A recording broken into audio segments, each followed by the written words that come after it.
মাত্র 1 মিনিট 5 সেকেন্ডে বলতে পারেন পৃথিবীর সবকটি দেশের নাম। 20 সেকেন্ডে বলতে পারেন দেশের 64 জেলার নাম। 1 মিনিটেরও কম সময়ে শুদ্ধ উচ্চারণে বলতে পারেন মহান আল্লাহ তাআলার 99 নাম। এভাবে সব উপজেলার নামও বলতে পারেন অবলীলায়। অবিশ্বাস্য এই প্রতিভার অধিকারী ব্যক্তির কোনো প্রাতিষ্ঠানিক শিক্ষা নেই। তিনি একজন ভ্যান চালক, নাম বাদশা মিয়া। বাদশা মিয়ার বাড়ি রংপুরের পীরগাছা উপজেলার তালুক ইসাদ গ্রামে। অভাবের সংসারে পড়াশোনা তো হয়ইনি, অল্প বয়সেই ধরতে হয়েছে ভ্যানের হাতল। সেই সংগ্রাম আর থামেনি। অসুস্থ বাবা আর বৃদ্ধ মাকে নিয়ে এখনো চালিয়ে যাচ্ছেন জীবন সংগ্রাম। তাতেও বাদশা মিয়ার কোনো দুঃখ নেই। বাংলাদেশ, ভারত, পাকিস্তান, শ্রীলঙ্কা, নেপাল, ভুটান, মালদ্বীপ, Myanmar, Afghanistan, Indonesia, Malaysia, Singapore.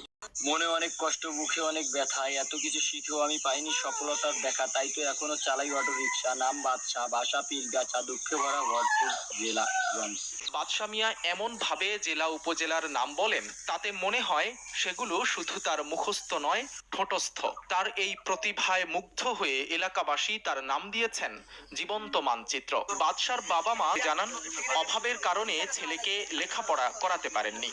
তারপরও সে যা শিখেছে তার জন্য আল্লাহর কাছে শুকরিয়া জ্ঞাপন করেন। তার পড়াশোনা করতে না পারলেও কোনো কিছু মুখস্থ করা বাদশা মিয়ার শখ। সমাজের বিত্তবানরা সহযোগিতার হাত বাড়িয়ে দিলে এই চর্চায় তিনি আরও উৎসাহ পাবেন।